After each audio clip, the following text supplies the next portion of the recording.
Hello दोस्तों, आप सभी को गुलाब जामुन जैसी मीठी मीठी नमस्कार। और उसी के साथ आप लोगों का स्वागत है मार्केट के पैचअप या ब्रेकअप शो में।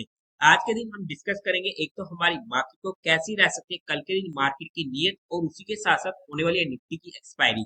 तो क्या रहेंगे वहां पर हमारे पास इम्पोर्टेंट लेवल्स, क्योंकि ईरान और इसराइल का हो चुका है सिनेरियो।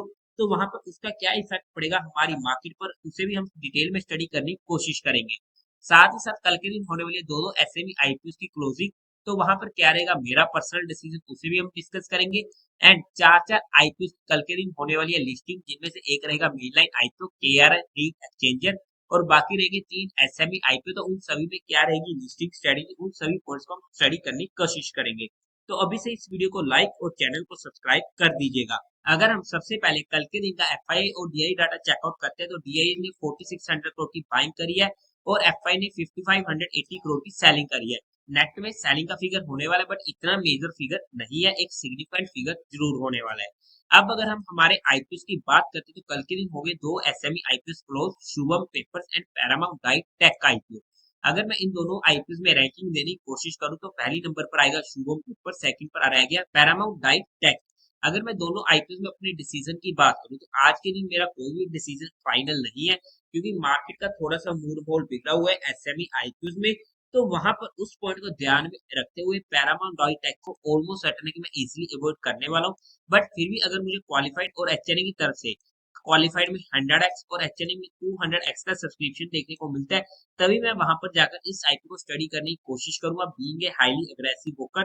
ये मेरा इसमें फाइनल डिसीजन होने वाला है, अदरवाइज मैं इसको इजीली अवॉइड कर दूंगा। बट माइंडसेट जहां पर मेरा हाईली अग्रेसिव होकर होने वाला है। अगर मैं शुभम पेपर्स की बात करूं, तो इस आईपीओ में क्वालिफाइड की तरफ से 100x, हालांकि इस साइज का आईपीओ अच्छा खासा है, फिर भी क्वालिफाइड की तरफ से 100x का सब्सक्रिप्शन और एचएनए की तरफ से 200x का सब्सक्रिप्शन देखने को मिलता है। मार्केट के मूड को ध्यान में रखते हुए तभी मैं वहां पर जाकर इस आईपीओ को स्टडी करूंगा बीइंग ए अग्रेसिव होकर। पैरामाउंट डाइट टेक में मेरा mindset being a highly aggressive होकर होने वाला है, बट इसमें मेरा माइंडसेट अग्रेसिव होकर होने वाला है। अगर मुझे इतना फिगर देखने को नहीं मिलता है, तो ऑब्वियसली मैं इन दोनों आईपीएस को अवॉइड करने की कोशिश करूंगा, जब तक मार्केट का मूवमेंट स्पेशली एसएमई आईपीएस में सही नहीं हो जाता है। अगर हम बात करते हैं इन दोनों आईपीएस की जीएमपी की, तो वहां पर शुभम पेपर्स का हमें 39% के करीब का देखने को मिल रहा है और पैरामाउंट में 90% के करीब का। बट ये दोनों आईपीएस में मेरा फाइनल डिसीजन था, जो मैंने आप लोगों के साथ एजुकेशन पर्पस डिस्कस किया है। फिर भी आप लोगों का जो भी डिसीजन होने वाला है, आप लोग एक बार अपने फाइनेंशियल एडवाइजर से कंसल्ट करके कीजिएगा।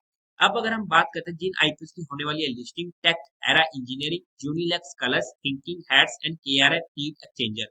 पर्सनली मुझे जहां पर कोई भी आईपीओ अलॉट नहीं हुआ है, यूनिलेक्स को मैंने अप्लाई ही नहीं किया था। बट अगर मैं इन सभी आईपीएस में अपनी लिस्टिंग स्ट्रेटेजी की बात करूं, तो इन सभी आईपीएस में मेरी एक ही लिस्टिंग स्ट्रेटेजी होने वाली है कि जैसे जो आईपीओ ओपन होने वाला है, मैं वहां पर इमीडिएटली इन्फो बुक करने वाला हूँ। ये मेरी हमेशा हर आईपीओ में लिस्टिंग स्ट्रेटेजी होती है, जिसे मैं हमेशा फॉलो करता हूँ। उसके बाद वो आईपीओ डबल हो रहा है, ट्रिपल हो रहा है, आधा रह रहा है, मुझे फर्क नहीं पड़ता। मेरा काम था लिस्टिंग लेना, मिला तब भी ठीक, नहीं मिला तब भी ठीक, मैं एक बार के लिए वहां से एग्जिट हो जाता हूँ। स्पेशली एसएमई आईपीओ में तो ये मेरे रूल स्ट्रिक्ट बने ही हुए हैं। हालांकि अगर मेन लाइन आईपीओ की बात करते हैं, तो बेशक वहां पर हम 50% क्वांटिटी को बुक करके बाकी रिमेनिंग 50% क्वांटिटी को पहले 15 मिनट के लो पर ट्रेल करने की कोशिश कर सकते हैं। हाउ एवर, आप लोगों को कौन कौन सा आईपीओ मिला कमेंट सेक्शन में बता दीजिएगा, और कोई भी एक्शन लेने से पहले एक बार अपने फाइनेंशियल एडवाइजर से कंसल्ट जरूर कर लीजिएगा, क्योंकि जनरली हमें एसएमई आईपीओ में सर्किट देखने को मिल जाते हैं, अपर सर्किट या लोअर सर्किट। क्या लगना कंफर्म है? कोई कंफर्म नहीं है।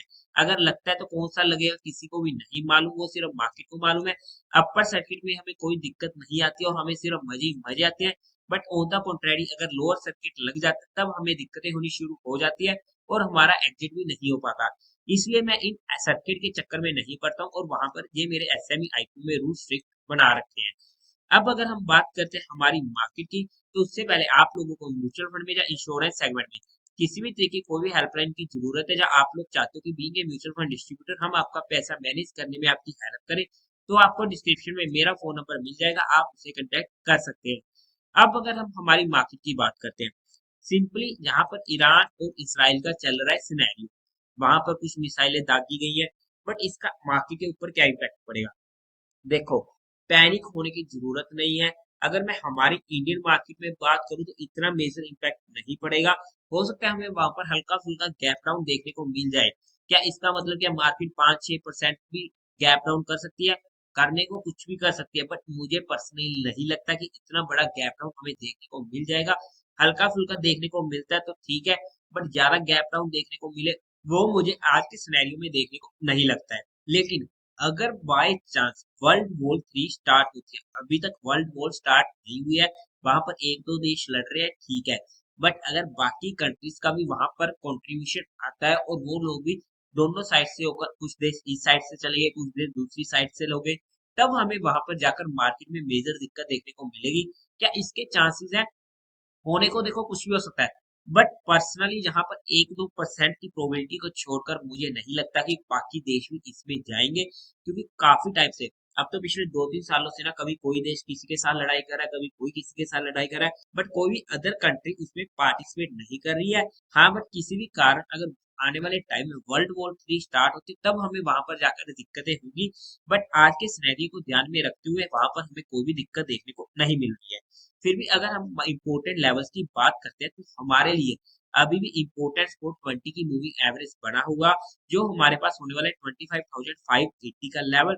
अगर मार्केट इस लेवल को तोड़कर नीचे को जाकर सस्टेन करते तब हमें मार्केट में दिक्कतें देखने को मिल सकती है, बट वहां पर भी उसके बाद हमें 25,000 का लेवल 50 की मूविंग एवरेज होने वाली, जो हमारे एक मेजर इंपॉर्टेंट पॉइंट होगा, और वहां पर हमें एक अच्छा मौका मिलेगा स्विंग ट्रेडिंग का।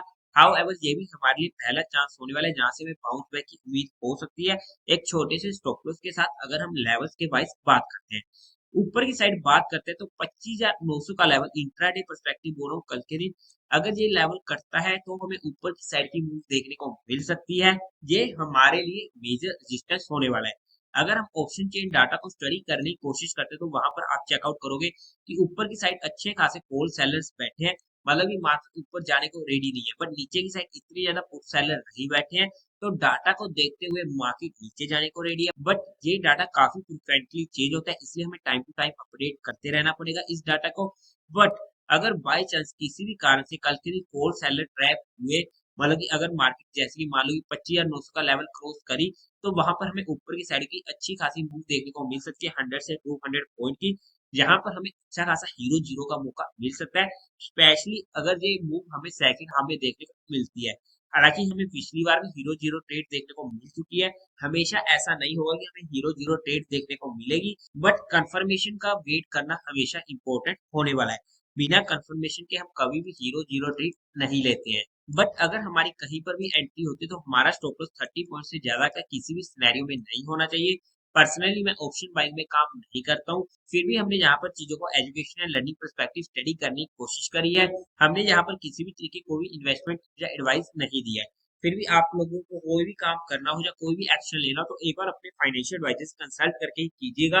तो देवी और सज्जनों, उम्मीद है आप लोगों को ये वीडियो अच्छी लगी होगी, तो इस वीडियो को लाइक कीजिएगा, शेयर कीजिएगा और साथ ही साथ चैनल को सब्सक्राइब करें।